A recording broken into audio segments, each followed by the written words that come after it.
Yo, yo, yo, yo. What's going on? What's going on, everybody? Welcome in. Welcome in. It's another NBA teams preview. We're going to jump straight into it, man. We ain't going to waste too much time. We're going to just jump right into it and start talking about these teams that, to get through and talk about these teams that's scheduled for today.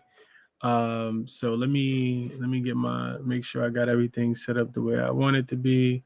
And we're going to go ahead and get right into it, man. Like I said, we're not going to waste time. We definitely not in the business of wasting time at all. So with no further ado, let's go ahead. Taylor, I appreciate you being here, bro. Definitely appreciate you being here, Taylor. I am also live on YouTube. Yo, yo, yo, to the Twitter spaces. I'm live on YouTube. If you guys want to jump in over there, Taylor, I appreciate you being here, bro.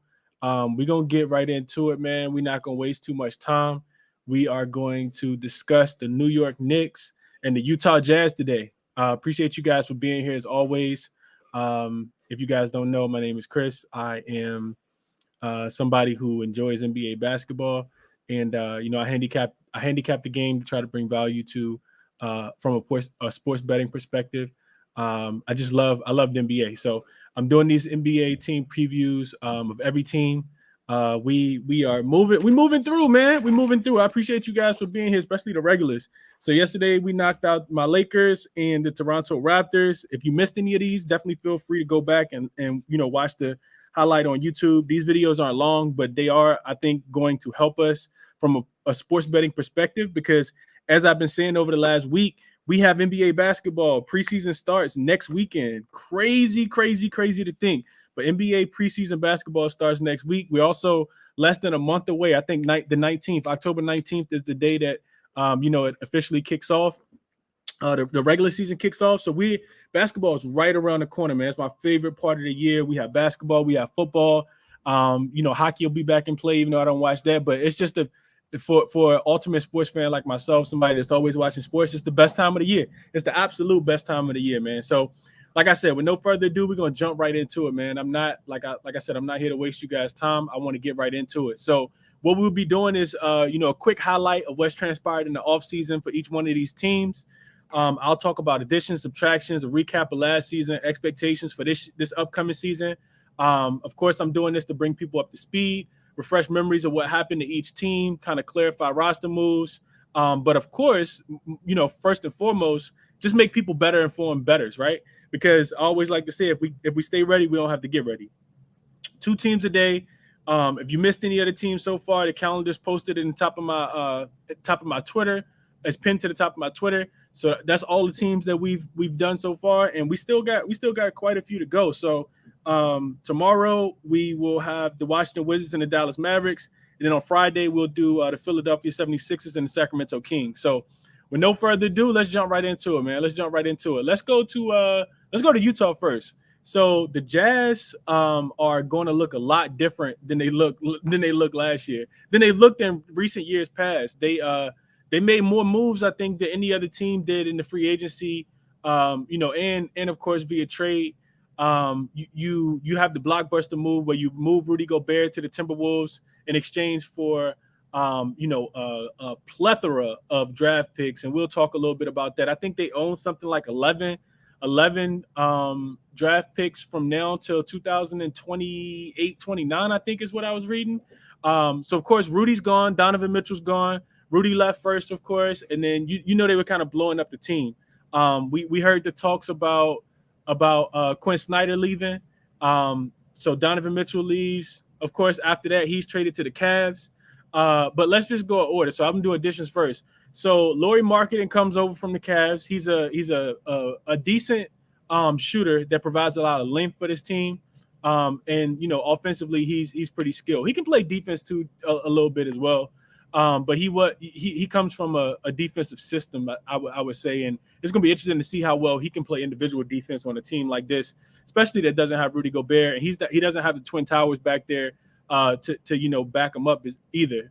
So that's going to be pretty interesting. No Collins, and no Jarrett Collins, and also no Evan Mobley. So yeah, that's going to be interesting. You bring in Colin Sexton. He was also bought over in the trade. So Lauri Markkanen, Colin Sexton. Colin Sexton, I think, gets the keys to this team, right? Of course, they're in rebuilding mode, but I think Colin Sexton is the guy that has the keys to this team. He's the guy that they're going to rely on for offensive firepower. It's going to be his key. It's going to be his team, I think, for the most part. So that's what I'm looking at. What up, Vaughn? I see you in the chat, bro. Appreciate you being here. Colin Sexton, Lauri Markkanen, Malik Beasley came over from in the trade from the Timberwolves. So you got two separate trades. Lauri Markkanen and Colin Sexton both come over from the Cavs. We know Lauri Markkanen. We know Colin Sexton got hurt last year, didn't play a lot of the games, specifically towards the second half of the season. So both of those guys come over from the Cavs. Then you get the trade for the Timberwolves. To give away Rudy Gobert, you bring back Malik Beasley, you bring back Jared Vanderbilt, you bring back Tyler Horton Tucker in the trade for with the Lakers that sent Patrick Beverley to LA.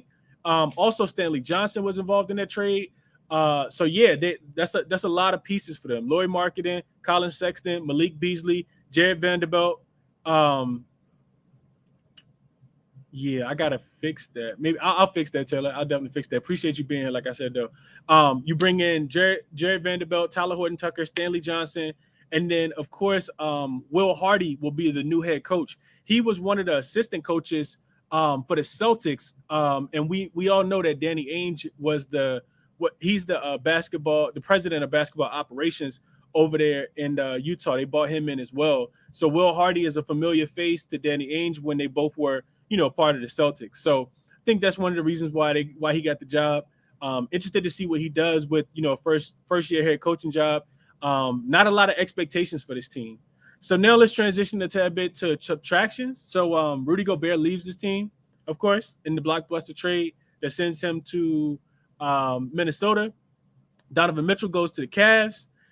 Eric Paschall goes to the Timberwolves. And then they also lose Hassan White. Hernan Gomez goes to the Raptors. Daniel House Jr. signed with the 76ers. Royce O'Neal was traded to the Nets. And, of course, like I said, to top it all off, Quinn Snyder is also out of there as well. He wanted nothing to do with, the rebuilding process that was going to take place over the next few years in Utah. So, like I said, massive turnover. Massive turnover. If you go through all those additions and subtractions, it's really only about maybe 3 or 4 players from this team that played last year, and those players are also on the trade market as well. I'm talking about Bogdanovich, I'm talking about Mike Conley, and I'm talking about Jordan Clarkson. Those 3 guys, in addition to some of these other guys that I'm talking about, really makes up this team now. So this is an interesting roster for sure. I think they have a lot of role players. They're missing a star, of course, and this will be a rebuilding year. They don't anticipate making the playoffs. Of course, they did finish well last year before they blew the whole team up. 49-33 was the finishing record. They lost in the first round to the Mavs. 4-2. 4-2. Bogdanovich missed a 3-pointer in the corner that closed it out. That was one of the biggest bets I ever had in my life, was taking the Mavs minus 2.5. And if that 3 would have sent it to overtime, I think. So I definitely remember that as well. Straight bet for me on that night. I cashed out on the Mavs that night. So 49-33 last season. Projected win total for this year is 26.5. This team also has the 29th most difficult schedule, right? So strength of schedule is 29th, which makes, or you could say they have the second easiest schedule. So not a lot of, not as far as the way they create the strength of schedule, it's not the most difficult schedule at all, right? Granted, they have the players that they have, so that can be a tad bit confusing. But I'm looking at their opening schedule. To start the season, it looks a tad bit difficult. You get Denver to start, you get Minnesota, which that's going to be an interesting game because Rudy Gobert actually plays against his old team for the first time. You go to New Orleans, then you get the Houston Rockets twice. You got Denver again, then you got Memphis back-to-back, Dallas, the Lakers, the Clippers, the Lakers, Atlanta. That's a pretty difficult schedule up until November 9th. That's October 19th to November 9th. So I think probably what everybody else is thinking. It's going to be a developmental year over there. They got a lot of good pieces from the Timberwolves, of course. And Colin Sexton is somebody that we definitely don't want to sleep on either. Colin Sexton can ball. And I think, having his own team now, since he's no longer a part of the Cavs and having to split that backcourt with Darius Garland, that gives him the keys to the vehicle as well. So I look for this to be Colin Sexton's team this year. Don't have high expectations because I think the Western Conference got a little bit better as well as the Eastern Conference. So, like I said, this team definitely not a playoff team. They're not projected to be a playoff team. Projected win total is 26.5. And honestly, I would only look towards the under. I'm not playing, a win total on them.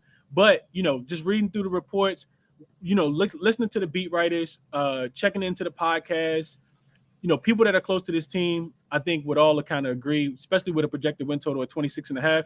It's a rebuilding year for the Jazz.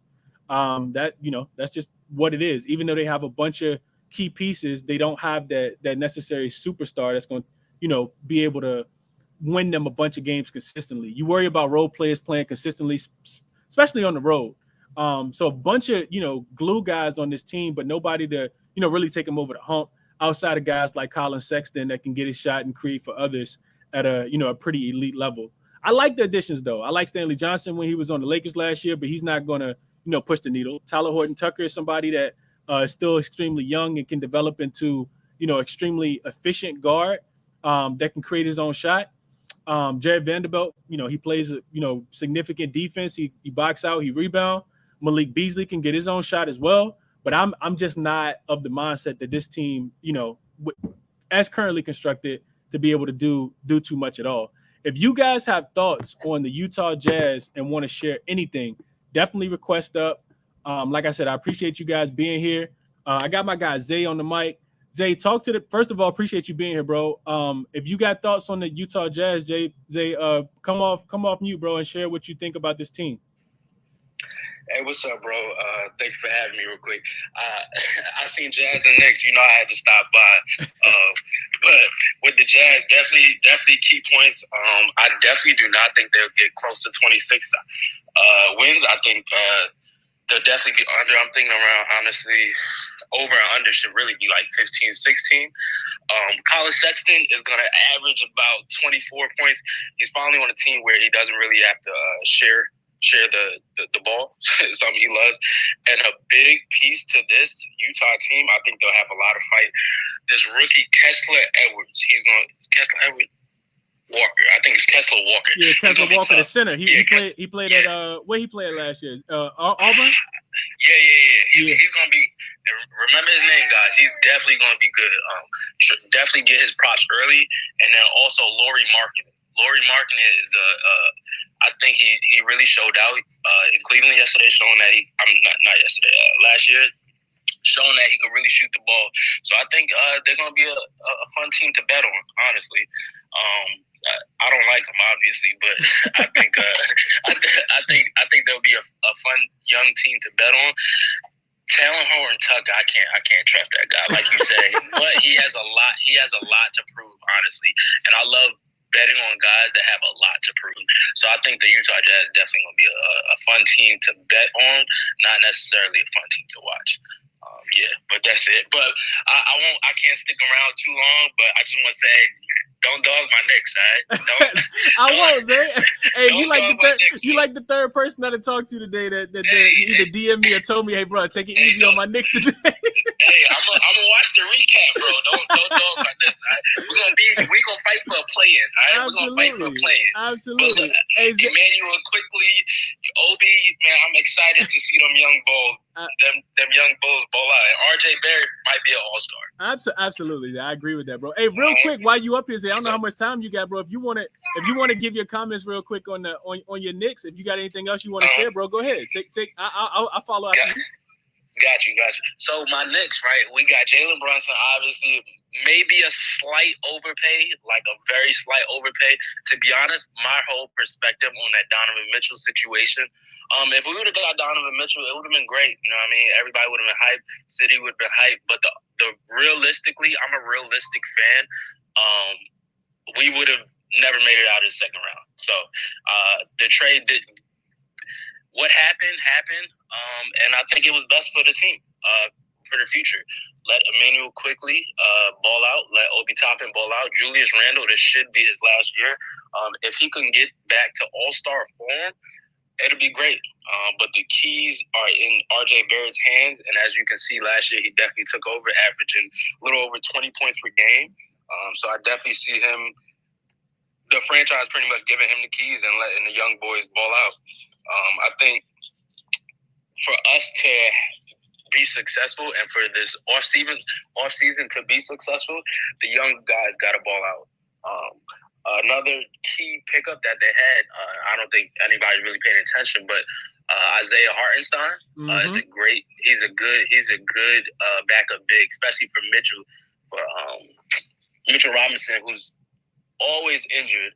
Isaiah is a definitely good backup. I actually really love that signing. My biggest question mark with them is how Jalen Brunson fits. We only know Jalen. We only know him to be a scorer off the bench or off-ball scorer. So to see how he fits with this young Knicks team is going to be very interesting. My personal opinion, I think he will need to be more of a true point guard and score at times. I think the second option to RJ Barrett.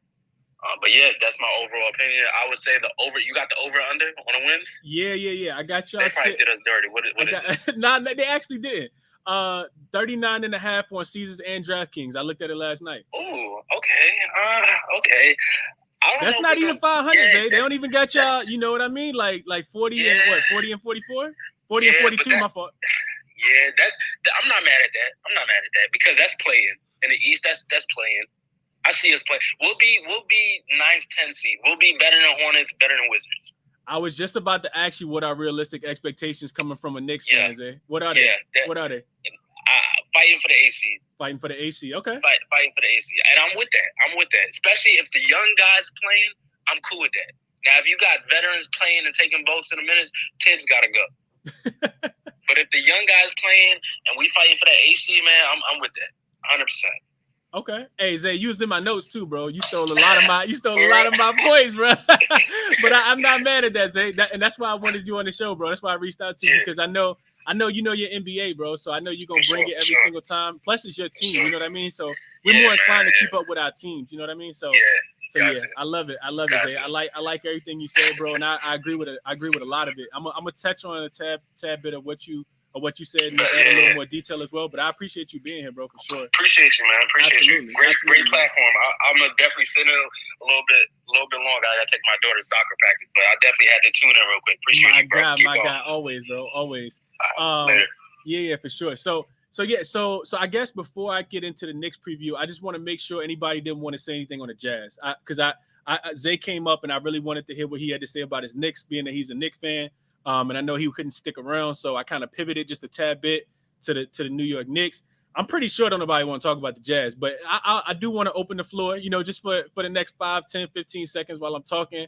If anybody got anything on the Utah Jazz that they're expecting, definitely let me know. One thing I want to mention real quick while I'm waiting for people to request up if they got anything on the Utah Jazz is the piece that one of the guys that Zay was just talking about.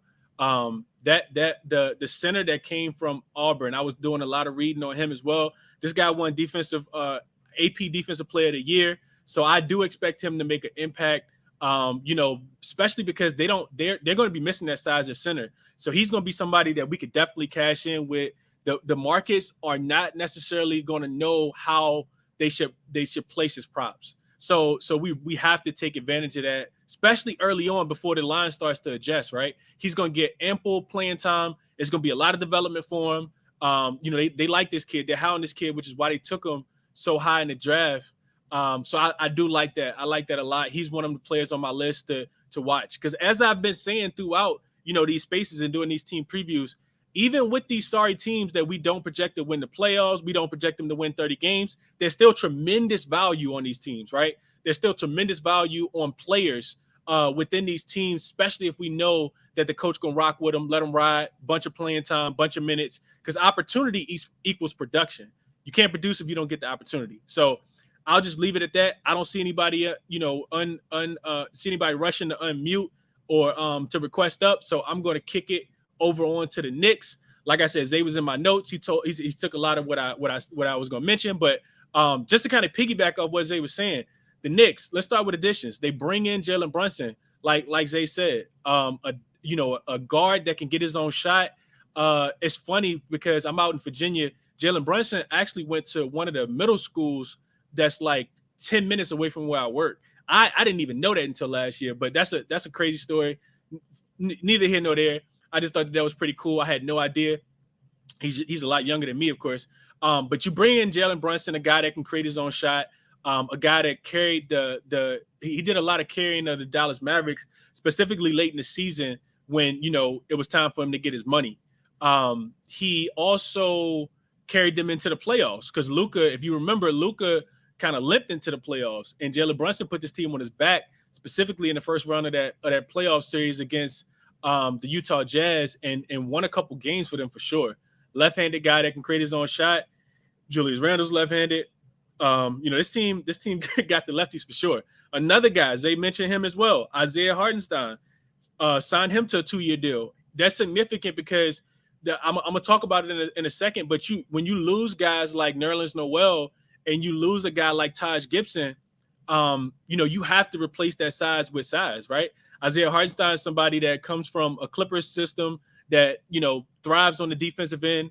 I think going into and being coached by another coaching staff that's going to be relying upon defense. We know that the Knicks hang their hats on the defensive end. Typically, when they struggle is when they can't put the ball in the basket. But defensively, they typically play pretty well defensively. I don't have the numbers right in front of me, but they hang their hat. Any team that's led by Tom Thibodeau is always going to hang their hat on the defensive end.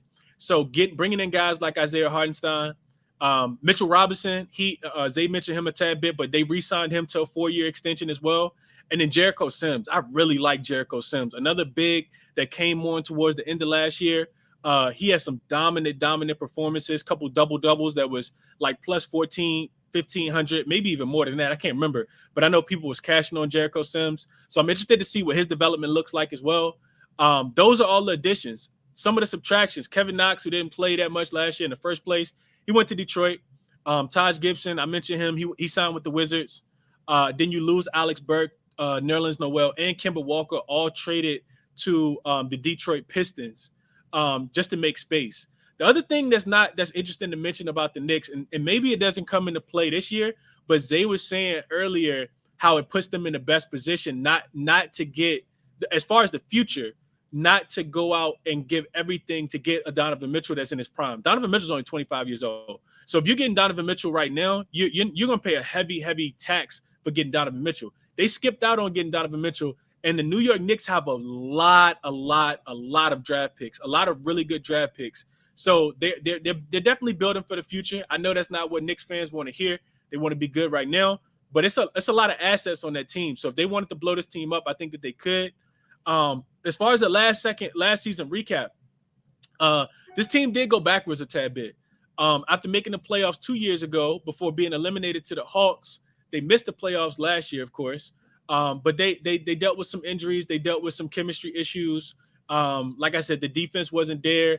We saw Julius Randle take a step back as far as field goal percentage, as far as 3-point field goal percentage, as far as free throw percentage. We saw him frustrated at times throughout the season.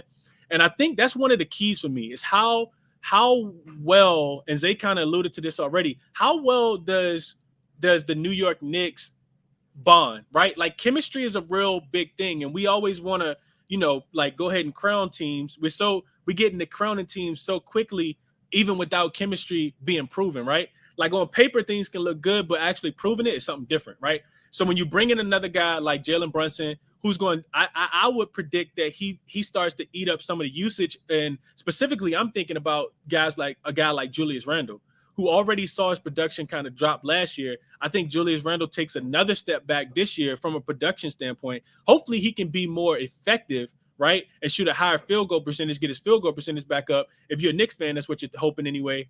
But bringing over a guy like Brunson is only going to eat into his usage, right? Another key addition, and Zay kind of mentioned this as well. A guy like RJ Barrett, who we saw kind of take the keys away from Julius Randle last year. This guy was dominant towards the end of the season. Really big time scorer, started to make a lot of plays. And for the last, I would say month and a half, we saw his numbers kind of skyrocket. They kind of gave him the keys to the car and said, hey, this we're gonna go as far as you take us. So all of those things I think are extremely interesting and kind of play a part in how we see the Knicks. How they're gonna be this year. Also, I got written in my notes the progression of RJ Barrett. I think RJ to me is a guy that always says the right things in his press conference. He has really high expectations for himself. Those are guys that I typically like to bet on. So I'll be looking to, long as the numbers aren't too inflated, I'll be looking to back RJ in certain spots for sure. I'm interested to see how much progress he's made in this game. If he can take his game to even the next level next year. I talked about Brunson a little bit. I think he's a very solid piece. He's definitely not a savior though, right? For anybody thinking just because he got almost close to savior type money, he's not necessarily going to save this team. But I do think if they can get the chemistry down between him, Julius Randle, RJ Barrett, they could definitely. I would agree with what Zay was saying. Kind of make that push to be a play-in team close to the 8th, close to the 9th position. I like the re-signing of Mitchell Robinson as well. Mitchell Robinson, another guy that's really young. He struggled offensively last year, but he's a big body that can rebound the ball. He can protect the paint. Catches a lot of lobs. But I need him to do a little bit more there. If he could take his game to the next level offensively, I think that only helps. He's only 24 years old. And he still has time to develop offensively. But running some pick and roll with him, Jalen Brunson, RJ Barrett, I think is pretty good. I think the projection for this team, I talked about last season, this team finished 37-45. They finished last in the Atlantic Division. Projected win total is 39.5 this year over on Caesars and on DraftKings. So what the books are telling you is that they project that the Knicks will be a little bit better than they were last year too. 3 games better, right? So I think that win total is pretty close though. If you look at, I think, let me start with this. So I'll say 40-42 isn't out of the reach for this team. I definitely think that they could get there. I like Zay said, I see them finishing either 8th, 9th, or 10th in the East, and probably losing in the play-in tournament. I think those are realistic expectations for this team this year. Knicks fans might not like that, but I think that if I'm being serious, if I'm being honest, I think that that's about right. The other thing that goes into that is strength of schedule. This team has the 6th most difficult schedule this year. That doesn't bode well. And a lot of these teams in the East that didn't make a lot of big moves, it's really hard to grade them. I got a lot of slack yesterday for talking about the Toronto Raptors, and I guess it felt like I wasn't giving them enough love. But I just don't see the Toronto team making a big push because they're really relying upon just player development, right? Which I do like those guys over in Toronto. I just don't think that they jump Miami or Boston or Milwaukee or the 76ers. And this year you get, Brooklyn will get Kyrie for the whole season. And him and KD are, back on the same ship. And I think that they got a lot to prove based on how they lost in the playoffs last year, getting swept by the Boston Celtics. Atlanta Hawks go out and get DeJounte Murray. I think that they're a better team. We know what Cleveland did by, bringing in a guy like, they'll get Darius Garland back. They'll get, they got the Twin Towers. They'll be healthy this year.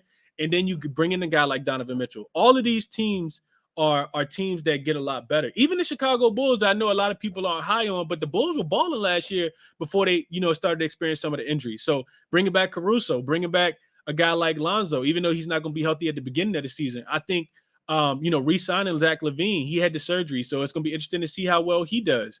But, I know people aren't necessarily high on them, but these are all teams that I think make a lot of noise. A lot of noise. The top 6 in the Eastern Conference from last year, the Heat, the Celtics, the Bucks, the Raptors, and the Bulls, I think all kind of stay there. Maybe the Bulls drop out because Brooklyn replaces them, or Cleveland or Atlanta. But even if you push those 3 above the Bulls, then that's 8 teams right there. So it's really hard to find a space for the Knicks to make the playoffs. I think play-in is probably the best that they probably gonna be this year, unless something happens that we don't necessarily see on paper. And then as far as schedule, the beginning of the season for them, not extremely difficult. So they get some time to gel. Their first game of the season is actually on Wednesday, October 19th. They will be playing in Memphis. So that's going to be a nice test for them because I think Memphis is going to be ready for them. But then you travel back home and you get the Detroit Pistons, the Orlando Magic, and the Charlotte Hornets. So those should be winnable games for a team like the New York Knicks. Granted, they're still trying to build some chemistry and camaraderie on that team. But then you get Milwaukee, Cleveland, Atlanta 76ers, Boston, Minnesota, and Brooklyn. And those games are all playoff teams, right? Milwaukee, Cleveland, Atlanta, 3 Eastern Conference playoff teams. Throw in Philly, 4 teams. Throw in Boston, 5 teams. Then you go out west to play the Minnesota Timberwolves and travel back to New York to play Brooklyn in Brooklyn. So I mean, they don't have the easiest schedule, and I think it's probably a pretty rough start for the New York Knicks. Like I said, I know people don't want to hear that. I know it's a lot of people that back me from New York. I love New York. I love y'all to death. My pop's from Long Island. But yeah, I'm not extremely bullish on this Knicks team. I am interested to see what they do though. If anybody got and as far as the win total, like I said, I think it's right on. I think it's right on par, 39.5 on Caesars and DraftKings. I'm not interested in playing that either over or under. I think the books got it set about right. I can see this team going 40 and 42. I could also see this team going 30, 38 and 44. And it'll depend, of course, too, towards the end of the season. Are they, trying to win games? Are they playing for something? Are they really trying to get that play in? So for all those reasons, I'm not touching the projected win total. I'm just here to give you guys, a breakdown and a team preview of both of these teams. If anybody got anything on the Knicks, y'all definitely request up. But if not, we're going to have a short show today, man. Y'all definitely request up. I got a couple comments on YouTube. Shout out to Euphoria for being here. Vaughn said, I don't think anybody wants to discuss the Jazz. That's a fact, Vaughn. Nobody want to talk about the Jazz, bro. But we got to find value for sure, Vaughn. We got to find value. Even if we don't talk about the team, we got to find value in the players. Euphoria said, every team has value. The Pistons were covering well near the end of the season. That's a fact, Euphoria. Yeah, one of the best ATS teams for sure. And when I say value, I'm not necessarily talking about fading them on a nightly basis. The odds makers are not going to give you any kind of advantage. The line's going to be set extremely sharp, to their liking for sure. So would definitely agree with that, Euphoria. NBA betting is all about picking and choosing your spots. Certain nights you're going to want to back teams, certain nights you're going to want to fade teams. Some of the things that come into consideration is how healthy they are, who has the most rest advantage, are they playing on a back-to-back? Is this a revenge spot? Like, did they get absolutely smacked up the last time they played? Is there a player on the team that you're betting on that is playing against his old franchise and has something to prove? Is the team going to rally around that player to help get a win? So all of those things are things that I take into capping NBA games, especially when I'm looking at point spread. So I appreciate that comment, and I definitely agree with that, Euphoria. Vaughn said Pacers were definitely a bad team, and we won a lot of money off them last year. Always looking for value. That's a fact, Vaughn. We're gonna get into the Pacers here too. I think the Pacers on for that. Actually, the Pacers on for Saturday. Pacers and Golden State on Saturday. And just for everybody who jumped in late, I did the team preview first and foremost on the Utah Jazz, which, like Vaughn said, don't nobody really want to talk about the Jazz, but we still got to find value in these spots. And then I just did the Knicks breakdown as well. Did their team preview. Yesterday we did the Lakers and the Raptors. Tomorrow we got the Wizards and the Dallas Mavericks, who I'm interested to talk about. And then Euphoria also said, I got the Knicks making the playoffs just because of Brunson. Okay, yeah, they could get there for sure. Euphoria. Like I said, I don't have a strong opinion on either one. NBA props in the chat. Appreciate you for being here, NBA props. All of these are being recorded as well for the people who jumped in late. Everything's being recorded either through the space and over on the YouTube channel. I appreciate you guys for being over on the YouTube channel. Maybe you can't request up. You can't leave your comment. You can't request up and talk because you're doing something else. You can definitely go to the YouTube page and leave your comments, and that's what I'm reading right now. NBA props said Brunson going to spread the court. We'll see how the first week develops. RJ volume may go down naturally, but shot quality will be up, I'm sure. Loving Jericho Sims, though. Yeah, I think we agree on both of those. I think Brunson definitely, spreads the floor.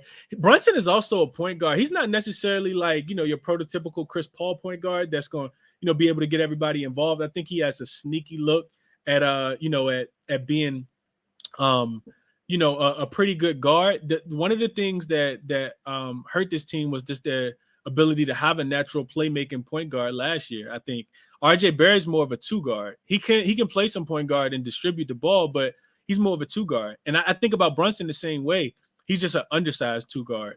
Can he distribute the ball? Yeah. Like, is he going to go out and get you 12 assists a night, 10 assists a night? No.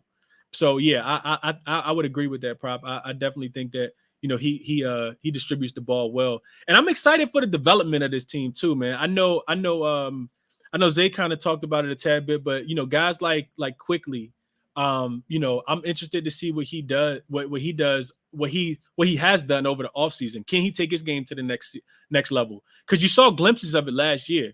If you watch this team, you saw glimpses of some of those guys off the bench taking their game to the next level, especially when Thibodeau gave them some minutes. So it's going to be interesting to see what the rotation is, who's in, who's out. But yeah, I like I'm not necessarily down on the Knicks. I don't see them making an extreme level of noise just based on how difficult the Eastern Conference is. Like I said, maybe 8th seed at the best, 8th to 10th seed, fighting for a play-in game, first round exit, which is an improvement because last year they didn't even make the playoffs, and the year before that they made the play-in game and they lost too. So interested to see just how it all works chemistry wise. Julius Randle's going to be the guy that I keep my eye on for sure. Like I said, I think his usage goes down, and I'm interested to see how he adjusted that, to see if he can be more efficient with his shot making and his playmaking. And in the addition of Jalen Brunson as well. Anytime we get a big time name like a guy like Jalen Brunson, changes conferences, changes teams, there's always going to be all eyes on him, especially when you're in the Garden. And if you're on YouTube, you see I'm in the Garden right now. I got the Garden in the background. Chatting it up with Thibodeau. We talking strategy, game plan, defensive schemes. He got the guys doing slides at practice, stuff like that. But yeah, that's all I got, man. Like I said, anybody want to request up, you definitely can. But that's it, man. Utah Jazz and the New York Knicks team previews for the 2020 NBA season. If you guys did not know, like I said, next Friday we have NBA action, preseason. I'm sorry, NBA action. The Golden State Warriors will be playing the Washington Wizards in Japan to open the preseason. I don't know if you can bet on it. I know it starts at 6 a.m. Eastern time, but it's there. It's there for the taking. So yeah, I think NBA props also says second unit could be fun. Rose going to be rested and forced into playing barring injury to the starting guards quickly. Reddish, Hardenstein can bang with them when necessary and pass. Should be a decent team. Yeah, I like the second unit. I like the second unit a lot, prop. And you mentioned you hit on something. Derrick Rose, I was reading reports earlier. Derrick Rose said he feels healthier now than he's ever felt in his career coming off of that ankle injury. And I can't remember if he had to have surgery or not, but he said he's back down to, I think, 195 pounds is what I read, which is the smallest weight that he's been since his rookie season. So I think he's looking to be a little shifty. We know what his first step was like when he was in his prime and was winning MVPs out in Chicago. And we saw glimpses of it last year. Derrick Rose is still a serviceable backup point guard that can get buckets. He can definitely get buckets. He can play make. He's unorthodox. I think it makes it hard for him to guard. So yeah, I like that. I like that prop, and I would second that as well. Vaughn, I see my guy Vaughn in the building. What up, Vaughn? Talk to the people, bro. What you got on the Knicks, man? Wait, what's going on with you, bro? What up, man? I'm good. How you doing? I'm good, bro. Sitting here at work, winding down these last couple minutes.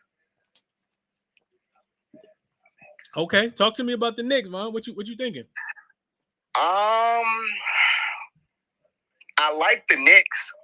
One thing I don't like is Julius Randle. One of the differences between the year they made the playoffs and last year, his efficiency went down a lot, which kind of caused them to kind of regress in a lot of the sense last year. Everything about the Knicks, like you said, outside of Jalen Brunson, I don't see anything that to initially write home about. Just looking at it, you look a lot of the stats, they're middle of the road. A Tibbs team are typically really good defensive teams, and I don't see a lot of good individual defenders looking at this team. You look at Randall, a below average defender, Fournier below average, Brunson will be okay. Like who will for the Knicks? Let's say they play Cleveland. Who's gonna check Donovan Mitchell? Like I wonder who's gonna be their primary defender. Which is something I have questions about because you got to be able to get stops in this league. You got to be able to get stops. Another thing with the Knicks, like I said, I like their entire team minus Julius Randle. I think they will be middle of the road. I think they'll be a 500 team until around about the trade deadline. I think they'll eventually get rid of Julius Randle this year, and I think that'll be addition by subtraction. And I think that'll get Obi Toppin some consistent minutes. And I think once they get rid of Randall, they'll be able to run up and down the court, which will get this team going to kind of where they need to be.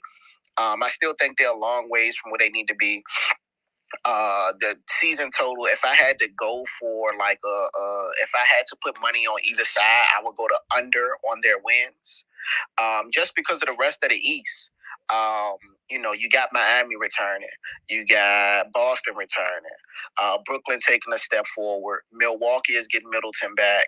Chicago should be getting Lonzo back. And they'll have Caruso, hopefully for more of the season. Of course, injuries coming. Mm-hmm. Philly, I think, will take a step in the right direction. Toronto has young players, so I think Toronto, I think everybody that made the playoffs last year has like a 85-90% chance to make it again, just through natural progression. I don't see those bottom teams being able to make that big of a difference, but I still see them all being competitive.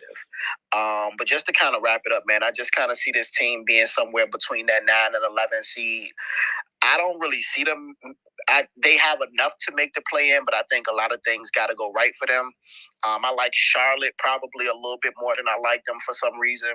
I did a little down on the Wizards. So I think they are around somewhere between that 8, 9, 10, 11 range in the East.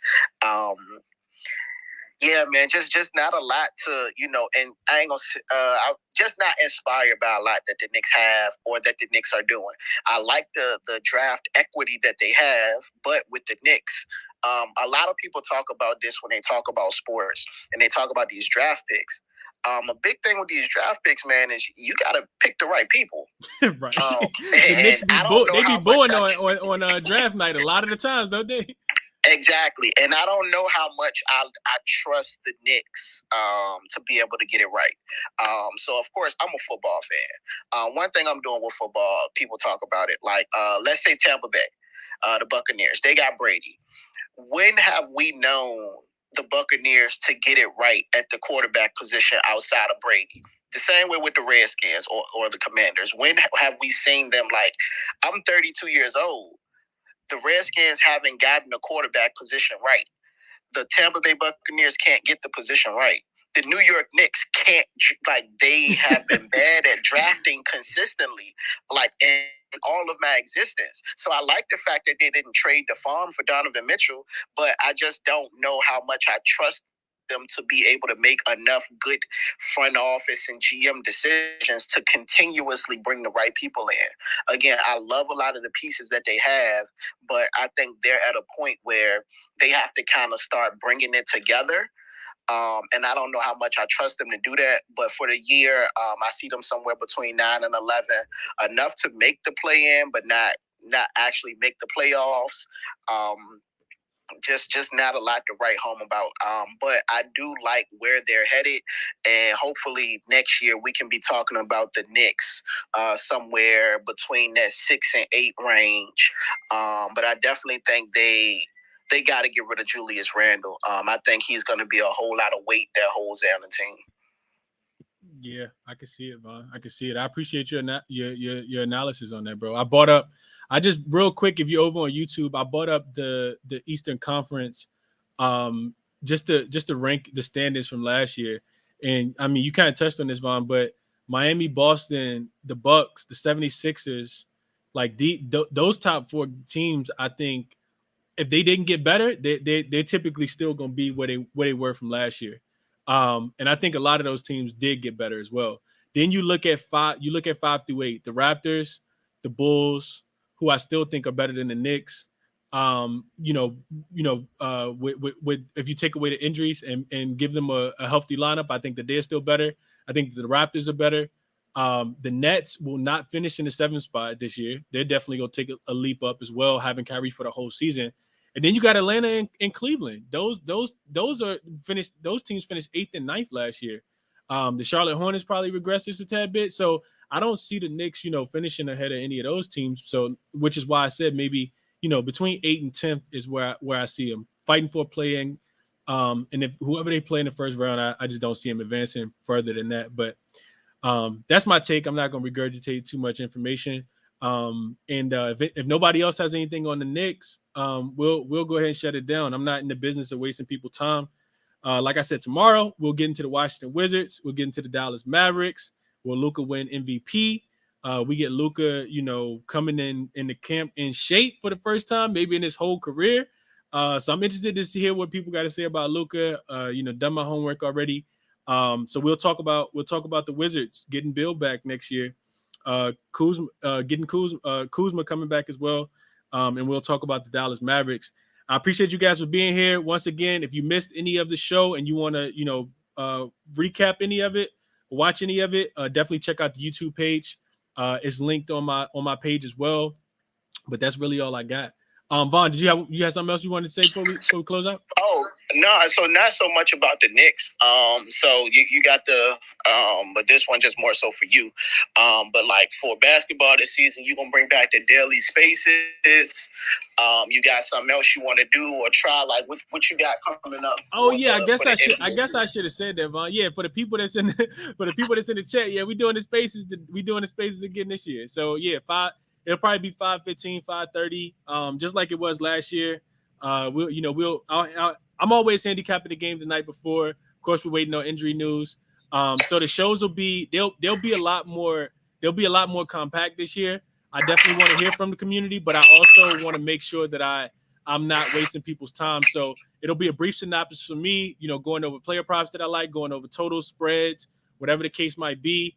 And then I'll kick it to to everybody else, but we'll just have a little more structure and everything will be a little more organized than it was last year. Because what you do is you go through that like we did last year, you learn and you make the process better. So that's what the plan is. We'll still have the spaces. I hope you guys can still join.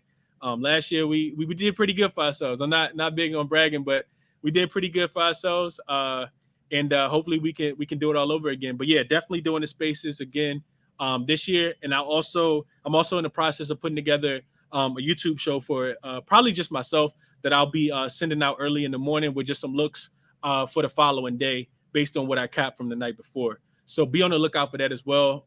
If you're not subscribed to my YouTube page, I would definitely go over and check that out. And make sure you like the videos too, man. Just helps the space grow. Everything I always do is always free, as always. And I don't plan on changing that for you guys either. Just want to make a lot of money, and I want to help other people make a lot of money. That's the only goal. So yeah, like I said, appreciate you guys for being here. Tomorrow, Washington Wizards, Dallas Mavericks. I appreciate you guys for being here as always. Y'all have a good night. Best of luck on your MLB bets. I got a couple placed on my page. So good luck with those. And I'll see you guys again tomorrow. Washington Wizards and Dallas Mavericks.